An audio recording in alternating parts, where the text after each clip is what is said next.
రాష్ట్రానికి వచ్చే ఆదాయం పెరిగింది. అటు లిక్కర్ కానీ లేదంటే కేంద్ర ప్రభుత్వం నుంచి వచ్చిన నిధులు కానీ అన్నీ పెరిగినాయి. అలాగే అప్పులు కూడా దాదాపు 10 లక్షల రూపాయలు ప్రభుత్వమే, అంటే ప్రభుత్వం యొక్క అకౌంట్లోనే 10 లక్షల రూపాయల అప్పులు గత ప్రభుత్వం చేసింది. ఇంకా ప్రభుత్వ రంగ సంస్థలు ఎలక్ట్రిసిటీ బోర్డు గురించి అసలు మనం చెప్పవలసిన, ఎలక్ట్రిసిటీ బోర్డు ఇవాళ ఎంత దారుణంగా ఉందనేది ఆ ఎలక్ట్రిసిటీ బోర్డులో ఉన్న అధికారులు తప్ప పబ్లిక్ తెలిసే పరిస్థితి లేదు. అయితే ప్రభుత్వం ఈ అప్పులు ఎందుకు చేసింది, ఈ అప్పుల వల్ల ఈ రాష్ట్రం ఏమన్నా అభివృద్ధి చెందిందా అంటే మనం సున్నా అని చెప్పుకోవాలి. ఇంకొక విచారపడే విషయం ఏంటంటే ఇవాళ రాష్ట్ర ప్రభుత్వానికి అప్పులు చేసే స్థితి అంటే కెపాసిటీ ఏంటి అంటే జీరో. బహుశా గతంలో ఎప్పుడో బీహార్కో ఎవరికో వచ్చిందని చెప్పేవాళ్ళు, అదే స్టాటిస్టిక్స్ అయితే మన దగ్గర ఇప్పుడు రెడీగా లేవు. అటువంటి బీహార్ కూడా ఇవాళ ఆంధ్రప్రదేశ్ కంటే ముందుంది. అలాగే చాలా వెనకబడిన రాష్ట్రం అనుకున్న ఒరిస్సా కూడా ఇవాళ నెంబర్ 1లో ఉంది. దీనికి కారణం ఏంటంటే అక్కడ ముఖ్యమంత్రులు కానీ లేదంటే అక్కడ పరిపాలించిన పార్టీలు కానీ రాష్ట్ర అభివృద్ధిని దృష్టిలో పెట్టుకు చేశారు తప్ప ఈ ఏదో స్వల్పకాలిక వీటిల్లో కానీ అవినీతికి కానీ దూరంగా ఉన్న పరిస్థితి. కానీ మన రాష్ట్రం అందుకు భిన్నంగా ఉంది. 2019-24లో ఈ రాష్ట్రంలో జరిగిన అవినీతి భారతదేశంలో ఏ రాష్ట్రంలో జరగలేదు.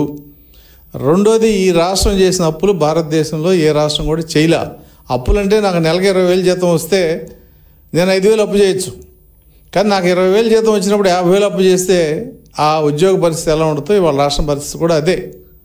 సంఖ్యాపరంగా మనకంటే ఎక్కువ అప్పులు చేసిన రాష్ట్రాలు ఉన్నాయి, మహారాష్ట్ర కానీ కర్ణాటక కానీ లేదా తమిళనాడు. కానీ వాటి ఆదాయం కూడా అలాగే ఉంది.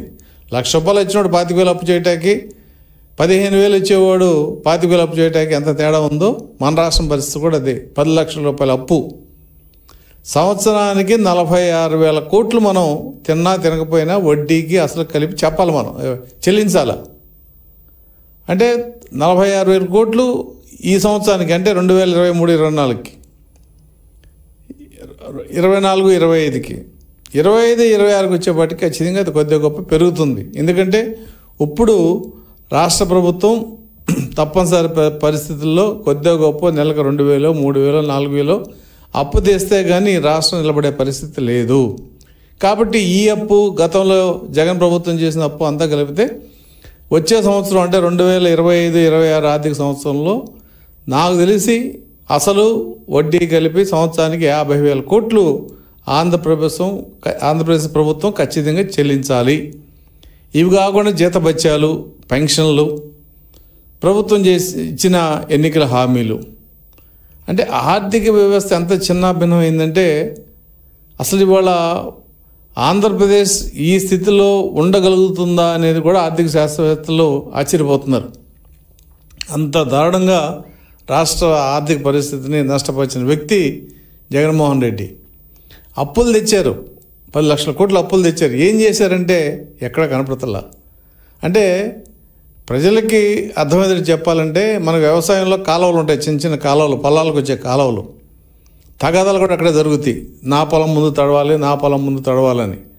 కానీ ఈ పొలాలన్నీ కూడా వివిధ రంగాలు అనుకుంటే మనం జగన్ ఏం చేశాయంటే ఆ కాలం గండగొట్టి తన అవినీతి అనే పొలంలోకి మొత్తం నీళ్ళన్నీ కూడా వాడుకున్నాడు. ఆయన ప్రభుత్వం అయిపోయిన తర్వాత, అంటే ఆయన టర్మ్ అయిపోయిన తర్వాత కాలువలు కూడా రావడం ఆగిపోయినాయి. ఇవాళ ఆ గండి పూడ్చినంత మాత్రం నీళ్ళు రావు, ఎందుకంటే పైన కాలువలు లేవు. నీళ్ళన్నీ ఆయన అవినీతికి సరిపోయింది. అది వ్యవసాయ పరంగా ఎలా ఉంటే మనకు అర్థమవుతుందో ఇవాళ రాష్ట్ర పరిస్థితి కూడా అంతే. ఈయన తెచ్చిన అప్పులన్నీ కూడా అవినీతిగా సరిపోయినాయి. అవసరం లేని ఖర్చులు, స్కూళ్ళకి నాడు నేడు పేరుతో రంగులు, అందుట్లో అవినీతి. పేదలకి 25 లక్షల ఇళ్ళు కట్టిస్తా అని చెప్పి సెంటు భూమి ఇల్లు తీసుకొని ఆ పొలాలు తీసుకోవడంలో కూడా వాళ్ళ ఎమ్మెల్యేలందరూ కూడా అవినీతి వాటంగా పొలాల రేట్లు పెంచి దాదాపు మాకున్న ప్రాథమిక అంచనా ప్రకారం 7 నుంచి 8,000 కోట్ల అవినీతి భూసేకరణలో జరిగింది. తర్వాత వాటిని లేఅవుట్లు వేయటానికి, మట్టి పోయటానికి జరిగిన అవినీతి అసలు లెక్కే లేదు. కొన్ని చోట్ల పోయకుండానే బిల్స్ తీసుకున్నారు. అంటే అసలు అవినీతికి అంతం ఇదిగో ఇది ఇంత ఉందని మనకు తెలిస్తే అది మొదలు పెడతాం.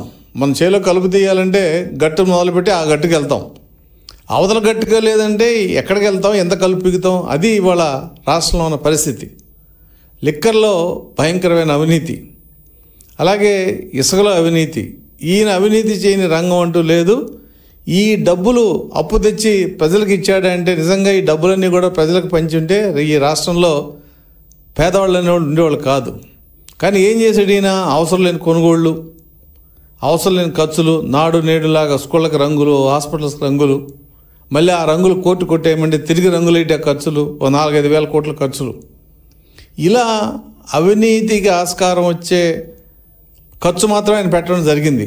అంటే అందుట్లో మళ్ళీ లోకల్ ఎమ్మెల్యేలకి, వైసీపీ నాయకులకి వాటాలు, అవసరం లేని స్కీములు, అందుట్లో వాటాలు, పిల్లలకి ఇచ్చే చిక్కీల్లో కూడా కమిషన్ కక్కుతుపడి ఆ చిక్కీలు పనికిరాని విధంగా కొనుగోలు చేసి స్కూళ్ళకు పంచడం జరిగింది.